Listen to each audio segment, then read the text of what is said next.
Hey everyone, welcome back to the Heal, Nourish, Grow podcast. Today I am joined by Jeremy Grader, and he is one of the hosts of the Fit Mess podcast, which is a really awesome show. If you haven't checked that out yet, he and his co-host do some really interesting content all around health and wellness, kind of similar to this show, but obviously with a very different voice. Two men and two very thoughtful and insightful men. So anyway, highly recommend that. But without further ado, I've read your bio, Jeremy, but I would like for you to just tell everyone a bit about yourself and how you got into the health and wellness space, and then we'll just go on from there.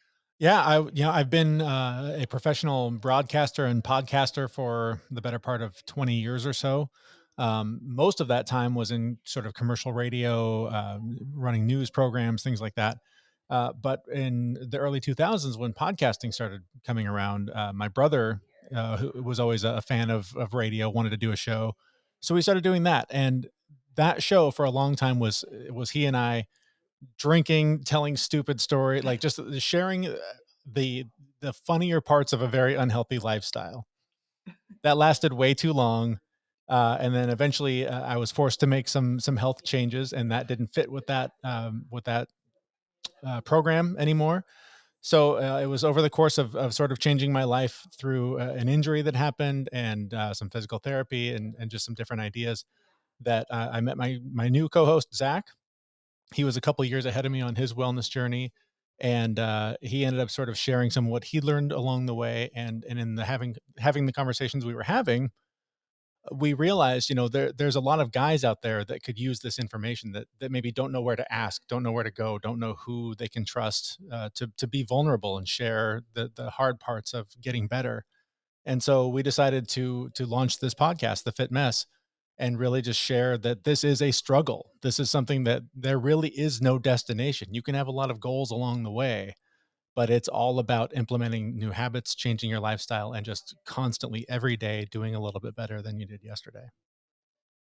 Yeah, and I think you guys do a really awesome job sharing that part of it, that content, and that it isn't always easy every day. And I think this is, as you know, my focus as well, and I've been on this. I've been in this for practically my whole adult life, really, as being into fitness, and then later down the road a little stint with vegetarian myself for 7 years, Yeah. and just always trying to find what variation of fitness, diet, mental health, how they all mesh together to really kind of promote ultimate wellness. Yeah. So it sounds like you're kind of on that very similar path. Can you share with everyone sort of what you've been most passionate about lately? Any shifts that you've made? I know you guys have run some different things in your Facebook group where you have challenges, but have any of those suddenly like landed with you in a different way than they have in the past? This year started really interestingly. Last summer, I moved from the United States. I moved up to Canada. I left Seattle, Washington, living up in British Columbia now. And the community that we moved to has a gym. It's a free gym. It's a 5-minute walk from my front door. I hate Ted going to the gym. Hated it. I complained. I don't even know how many episodes I complained to Zach about. I'm not going to do it, man. I don't want to look back on my life and all the hours I spent lifting heavy things in some room by myself when I could have been living my life, right? Whatever excuse I needed to tell myself. And early this year, we got the opportunity to interview Tony Horton, the creator of the P90X workout, which, he's a god in this world, in the home fitness world. Right. And knowing that I was going to interview the creator of P90X, I was like, well, I have to have done a couple of his workouts. Like, I don't have to do a whole program, but if I don't do a couple of his workouts and then I talk to him, like, how disrespectful, right? So like 3 days before we're interviewing him, I drag my butt over to the gym. I bring my little phone, I set it up on the barbell thing, and I just start doing whatever Tony tells me to do. And and I've done home workouts before, and I've enjoyed them. It has worked for me in the past. But something about the way I felt that day, after that first day, I was like, "Oh, that wasn't too bad." Went back the next day, did it again. I was like, "God, I feel kind of good. This isn't bad. I like him. I don't have to think about this." And that was the missing piece for me. It was like, if you go into the gym without a plan, you're hosed, right? Like, if you don't know what you're doing, I don't know what I'm doing. I walk, there's machines and heavy things, and I can sit there and guess all day. But I know that if I don't know where I'm going with it, and I don't understand the path, I won't stay on it. I'll just get frustrated and feel like, well, I'm just randomly doing things. I don't know if it's working. And so I had the chance to talk to him, 3 days in and go, I'm doing your workout right now. Why did I hate it for 6 months? And he was just like, your purpose sucks, man. You don't have a reason to do it. There's not some overarching thing that is driving you to want to live better and be better. And he was dead on. I had no reason to do it. I had been battling some depression. This kind of underlying more than I was aware. But since then, I haven't missed a workout, and it's been 2.5, 3 months at this point, and I feel great. And I'm not seeing drastic changes. Like the scale is not changing, but my body is changing, and I can feel that. And I'm getting more curious about the supplements that I'm using and wondering, are they working? So I'm getting some blood work done to make sure that I'm getting everything I need nutritionally, especially as a vegetarian. It's important to do that. So that was a huge shift for me, was remembering that I'm often motivated by external factors. I need some accountability to someone else sometimes to push myself to move forward. And oftentimes once I do that, I can create the motivation within myself to push forward on the next phase or the next step on whatever the journey is. No, that's first of all, that's amazing that you've been going since the beginning of the year because Yeah. here we are already in middle of March when we're recording this. And people do quite often fall off pretty quickly, and I've done it a million times Yeah. because I have the same thing as you. I'm not a fan of I love fitness and working out, but I've never been a go in the gym, lift weights kind of person. And I really want to be, but I haven't gotten there yet. So maybe I need to check out those videos and see if I get the same magic as you Yeah. did. Yeah.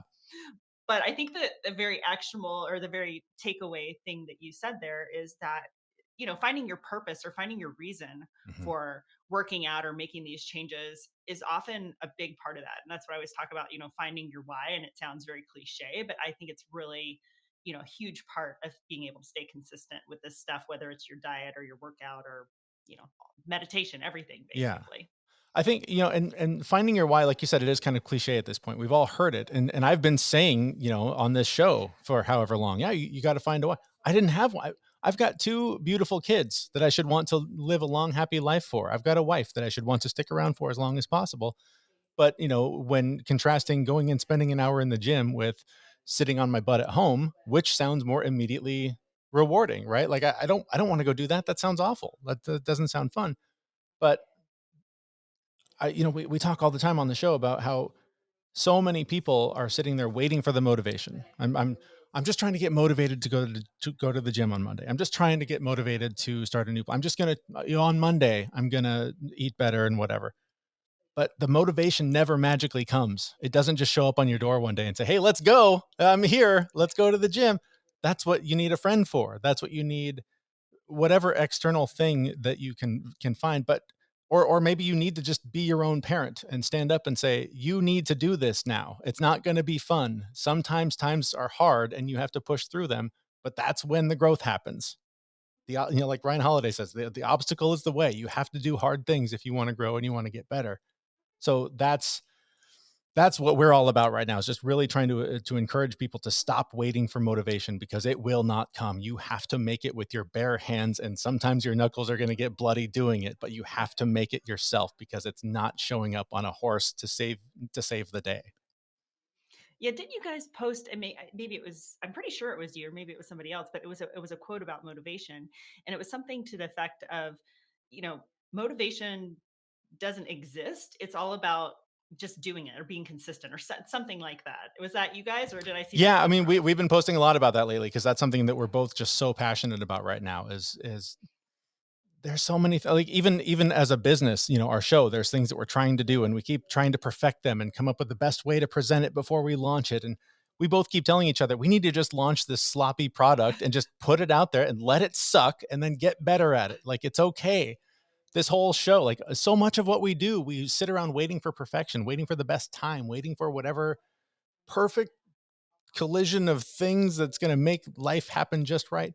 And none of it works until you just leap, because once you leap, then the net appears and then you can figure it out. But that's the thing. Like, waiting around thinking about it, over worrying, is not progress. That you trick yourself, and you can put things off, what is the word I'm looking for? You can procrastinate all day long. All these things.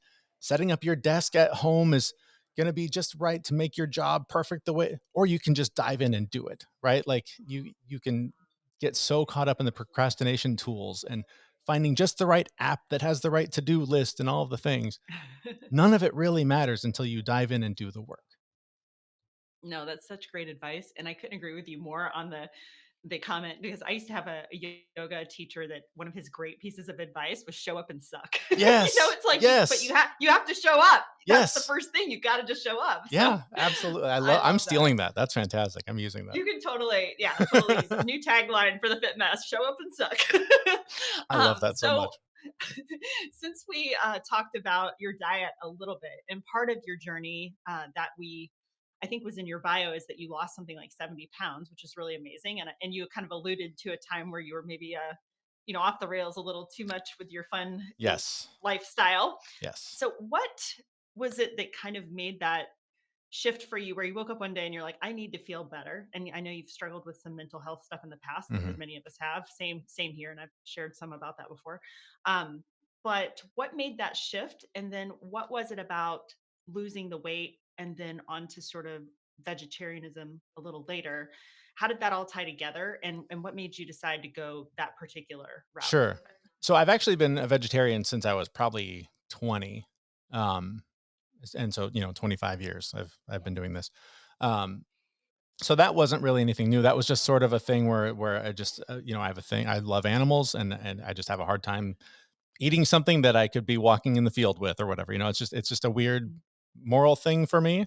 I know my body probably pays the price for it, but mentally I'm better with it than if I was taking another life. So that's a thing for another time. But in terms of this specific health journey, it actually started with a knee injury. It was the dumbest knee injury you've ever heard of. Literally, the Amazon guy was delivering groceries at my house at like 6 in the morning, knocked on the door, which made my dog go crazy, which was going to wake up my then baby. And I was like, oh, I got to get out of bed. Literally got out of bed and rolled my knee and couldn't get up. Oh, Like the oh my dumbest god. injury, right? And went to a couple of different physical therapists and specialists, and nobody really knew what it was. They were like, it's probably some nerve damage or whatever.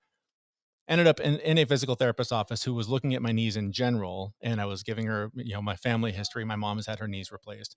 And this physical therapist said, if you want to do what your mom did, keep doing what you're doing. If you don't want your knees replaced, get on a bike. Get on a bike as much as possible. So that was very scary, as a what, 36-year-old man, thinking like, wow, I haven't ridden a bike since I was 6. What am I going to do? So like, I'm complaining to my brother about, I got to ride a bike. I don't know what to do. And he says, you just have to become that weird guy that rides his bike to work every day. You just have to own that identity. Like, just be okay with it, and the rest will happen. And something about hearing that message at that time, I immediately was that guy. I was like, okay, I'm that guy. Got on Craigslist, bought a bike, and within a week was commuting 9 miles to work on my bike.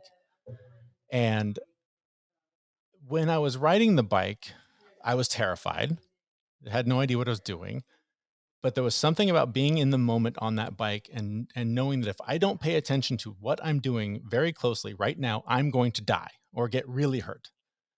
And there was something peaceful about that. There was something about having to be in the moment for an hour every day that I just realized I want more of this in my life. Like, this feels good. And also just, the physical benefits of riding a bike that much every day was very beneficial. But I was talking to my wife, and she's like, well, maybe you need to find a therapist. Maybe you need to find somebody who can help you sort of incorporate more of that into your life. And that's exactly what I did. I found a neighborhood therapist, and he introduced me to meditation, which I just dove into head first, absolutely fell in love with it. And it became sort of the cornerstone of everything that I did after that, was just finding a way to just really get present, get really quiet, and listen to my intuition, listen to what was going on inside, and just follow that advice.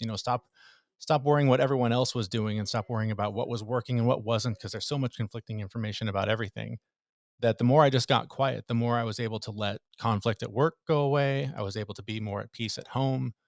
The bike ride even got less scary because I just went, "Oh, I get to go meditate now. This is awesome." And I just got on my bike Yeah. and off I went. So that was kind of it. Was I was forced by an injury to take control of my biology a little bit, and that opened the door to what's been almost a decade now of wellness plans. And as part of that, I mean, at what point was the losing the weight coming in? Was that after Yes. you had injured your Skipped knee? right over that, didn't I? No, that's So, okay. But so that is a lot of why people listen to this, and they like to yeah, hear, no, how other totally. people did it and, what finally clicked for you, because now you've Totally. also kept it off for a long time, so. Yeah, yeah, it has stayed off. COVID brought a little bit back, but not too much. But so yes, along the way, I was loving the biking and it was feeling really good, and I was losing some weight, but not quickly enough for my desires, and not in a way that felt right. And so my co-host and I, Zach, we were camping one weekend, and he had we woke up that morning and we're sitting around the campfire, and he's showing me on his app all the weight that he'd lost just in the last couple of months. It was like 40 pounds in, like, I don't know, a couple months or so. It was just ridiculous how much weight he lost quickly. And I was like, what the hell are you doing? And he told me about the keto diet. And I went, well, that sounds insane. I'm not doing that. That's crazy.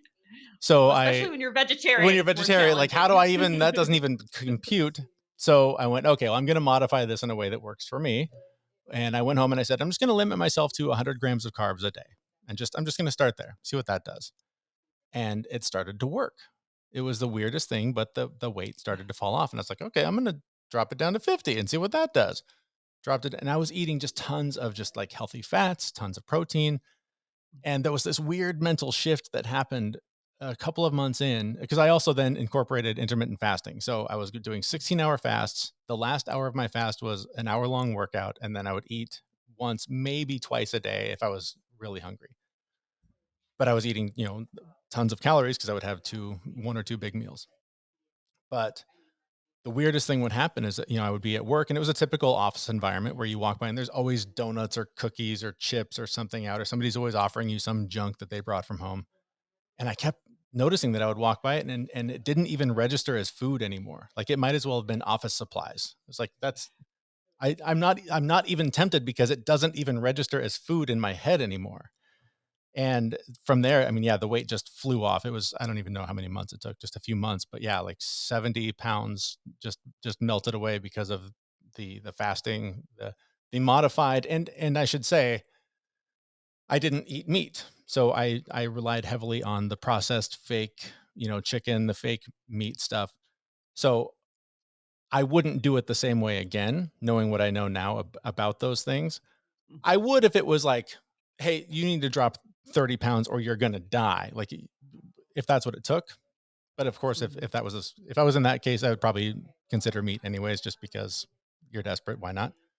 Um, but also, I also know that even Zach has had medical complications that predate his keto that really made it a bad idea for him to do it. So knowing what I know now, I would have gone to a doctor and said, "Hey, let's run some blood work. I want to make sure I'm doing this right. Let's come up with a plan." Instead of just going like, I don't know, 100 grams. Let's try that, and see how it Right. works. So, Yeah, then there's a great, resource. I'll have to look up the name and I can add it to the show notes, but you might just find her interesting. She's a doctor and she does keto, but she's vegan, I believe. And mm, I don't know if you include any other stuff, but so she often gives a lot of tips on how people can accomplish that. And I think, when you're if people that might be interested in being vegetarian for health reasons, I don't think that's necessarily exactly true. You kind of already know some of my thoughts on that. But sure. I think when it's for moral purposes or something like that, obviously it's what you've chosen to do, and that's amazing. But if people can obviously make it work. I mean, you Yeah. made it work. Like you said, it wasn't necessarily the best way that you went about it. But I will try to find that resource for people that might be interested in something like that. And in addition, there's a book by Dr. Will Cole called Ketotarian, and Yeah, so that's a great one. he describes how to do all of that. One of the things that people might not know about that's a great one is sacha inchi powder, and it's like a really high protein vegetable based powder. It's this plant, that they grind up basically, and you can add it to smoothies or whatever. So Sure. people looking for more protein with a vegetarian source, that's really an excellent one. I will look that up. I haven't heard of that one. That's great.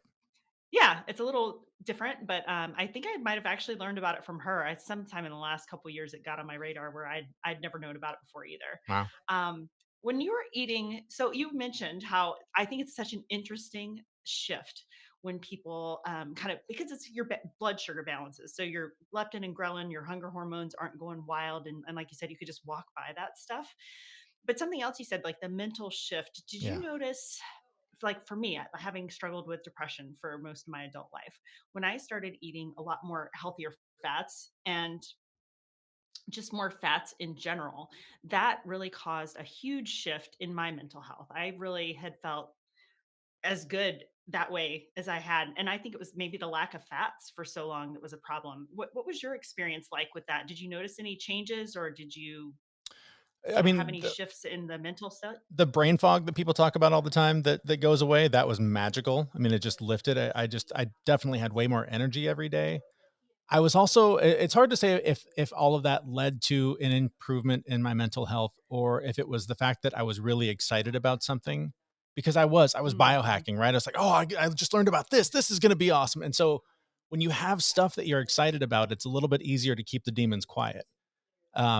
But now, I do still struggle with it, because a lot of the stuff that was new and exciting, that was challenging and all that, has just become habit. It's just stuff I don't think about it anymore. And, even sometimes doing the show, I'm like, is anybody like, this isn't even helpful. But then I realized, like, like Mel Robbins the other day just wrote, was just in the New York Times about taking ice baths. And I'm like, I've been doing that for years. Why is Mel Robbins in the New York Times? Like, that doesn't make, what? That's not new. But to tons of people, it's new. So I think that it was a combination of the improvement, the health improvements for my body, and the things that I was eating were making my brain work better. But just getting excited about something definitely set me on a path to sort of keeping that at bay. But also, meditation was huge for that, because that's where you really learn to control that stuff. That's where you really learn to quiet those thoughts, and to listen to more of who you really are, instead of who your brain likes to tell you that you are, because of all the messages and conditioning that you've heard your entire life. Yeah, and one thing I like to mention whenever I teach meditation, because as you know, I'm a yoga instructor. I don't teach publicly anymore, but when I used to teach meditation, I have a psychology background, and part of my graduate training was this neuropsychology kind of stuff. And so I've always been very interested about the brain in general. And one of the things is that, the whole idea that you're not your thoughts, but there's something more biological to this that people don't often know if they haven't studied psychology or the brain. And that is, your brain is doing what it's designed to do. It's just electrical impulses, and it creates thoughts, and they're not even anything that's real or true or that you're necessarily always in control of. And so, and obviously, as a longtime meditator, you know all of this, but I think important to kind of say it for other people that may have heard about meditation before, but they haven't really gotten into it, or they haven't experimented with that it is really a very scientifically based system that you can kind of create a change in your brain on the electrical impulse level. I mean, it's really pretty amazing. And how long do you have a particular style of meditation that you like? Maybe you could share with people some tips on that if they're trying to get into it, or if you've found that a certain one works better for you than others. Yeah, I'm the world's worst student of meditation, because there's so many styles and ways to do it, and all, and I don't know the lingo. I don't know the fancy words. What I do know is that there are a million ways to do it right, and there's no way to do it wrong. If you are paying attention to what you're doing with all of your intention, you're meditating. So if you are washing the dishes, and you are not thinking about that you have to make your kids lunch later, or that dinner's getting cold, or if you can focus on, I'm washing this dish, this warm water feels good on my hand, what, like, if you can just be in that moment, that's it's mindfulness. To me, that's meditation. If I'm riding my bike and trying to not die getting hit by a car because I'm in the moment, I'm meditating. So to me, some people say that's not meditation. Good for them. It is for me. Anything that stops the racing thoughts and gives me control over what I'm paying attention to, that's meditating. So however you can fit that into your day, start with a minute. When you're in the shower, just be grateful for the hot water that magically comes out of the wall and cleans your body every day. Like, those are great places to start, to just really, any chance when you're putting laundry away, don't let the thoughts race. Don't get resentful that you're the one putting the laundry away again.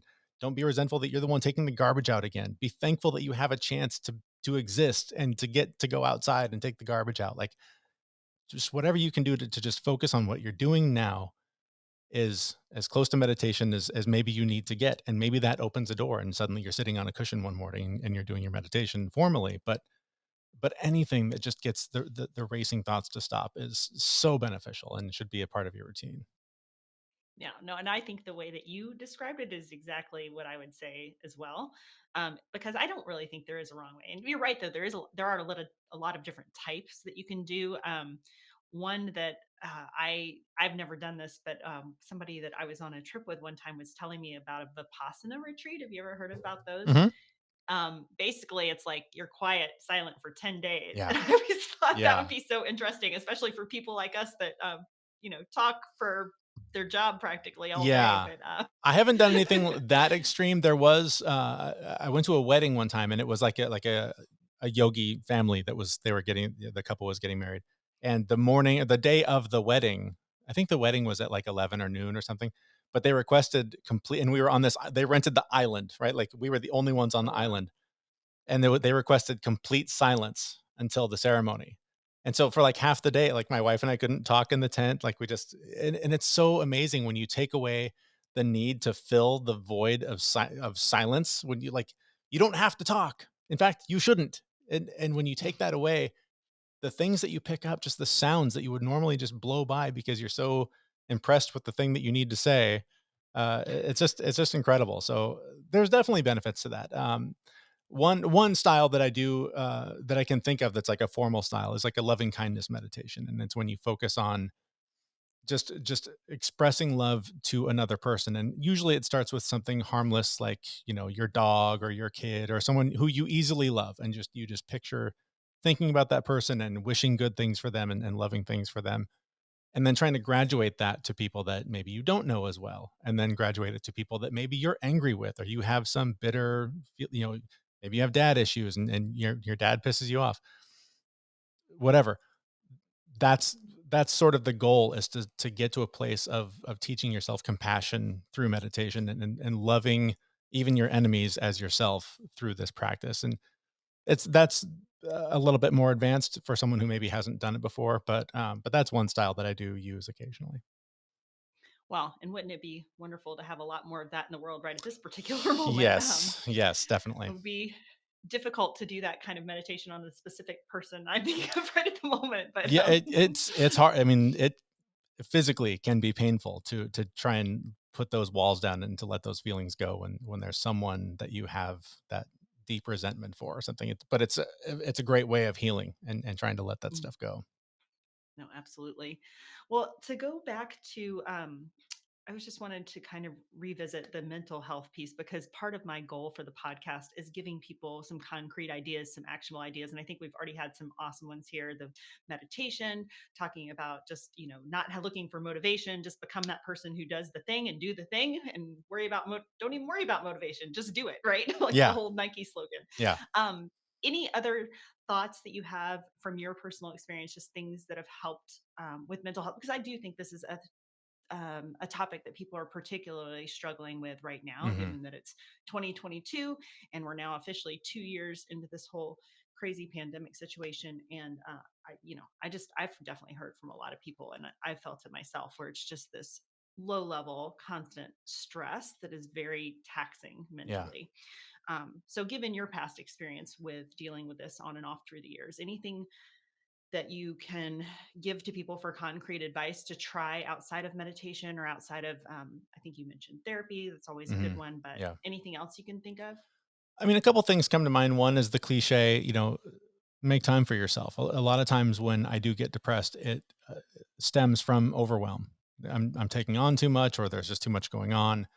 I don't deal with it. I don't take time to take care of myself, and then it boils over into full blown depression, and then I'm carrying that around for a week. So whatever, when you're feeling overwhelmed, take those breaks. Whatever, like go watch whatever movie you love, like go for a walk, go like just whatever self care is for you.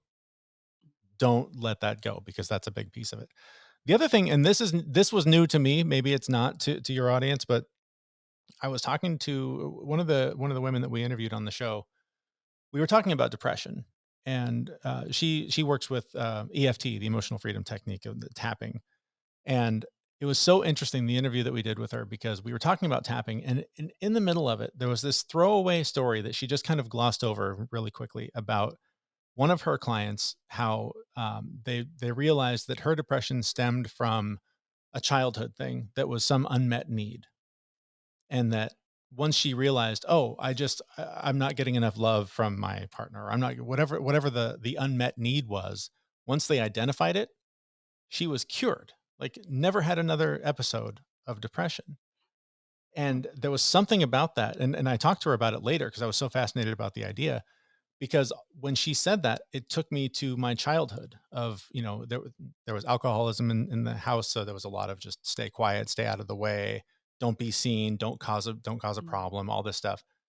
And so I've carried that with me my entire life of stay out of the way, don't be seen, don't be a problem for other people, which ultimately means your needs are not being met because you're not telling anyone what your needs are. You maybe don't even know what they are because you're in such a fear, flight state constantly that that builds up into overwhelm and fully into depression.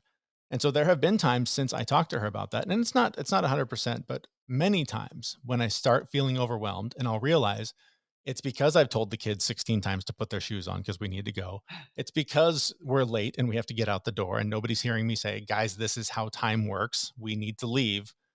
And it's just when I don't feel heard, when I don't feel like what I'm doing matters to the people that matter to me, then that is when I start to backslide. And what happens is when I then get depressed, suddenly everyone notices the silence and the heaviness. And so they swoop in and they're like, "What, are you okay? What's going on?"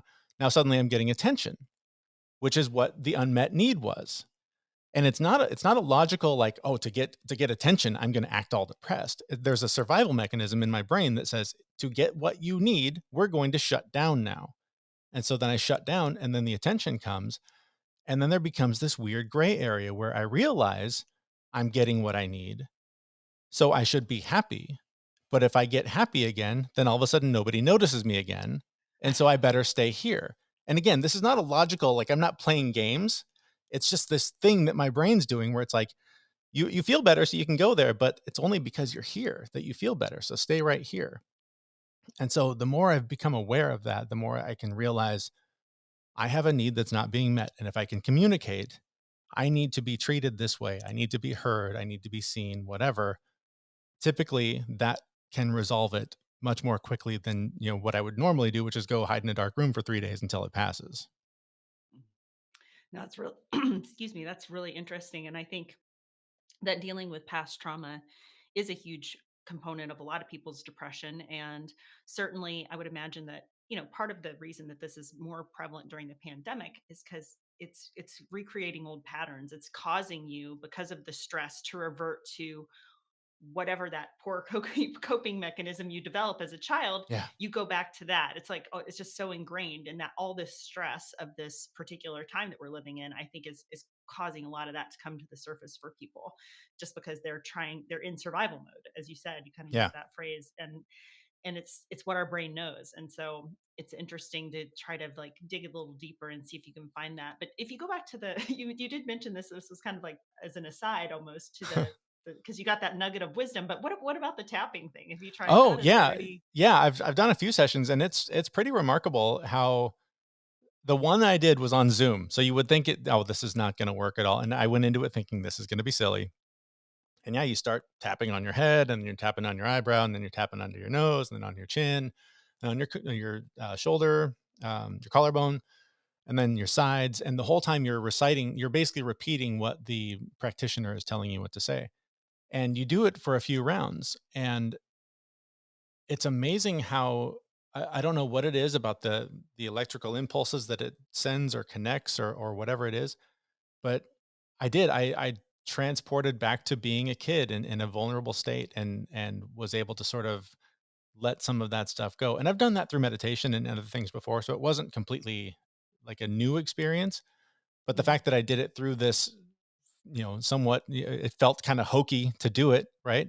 Right. But if it works, that's what it always comes back to for me. If it works for you, do it. So if you haven't tried tapping and you have some trauma that you're carrying around and some baggage, give it a shot. Why not? If it can help you, absolutely give it a chance.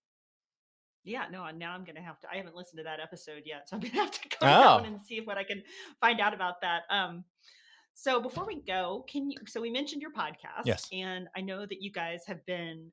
You mentioned this as part of the interview that you kind of been reworking it in your mind or trying to figure out some new things to do with it. Is there anything that you can share with the audience about if you're changing something or any just exciting thing that you're working on Yeah. at the moment? I mean, we are trying to launch either a live coaching or like a video series, because a lot of the people that we've talked to are in time zones all over the world. So meeting with us at 11 a.m. Pacific time or whatever it is would not work.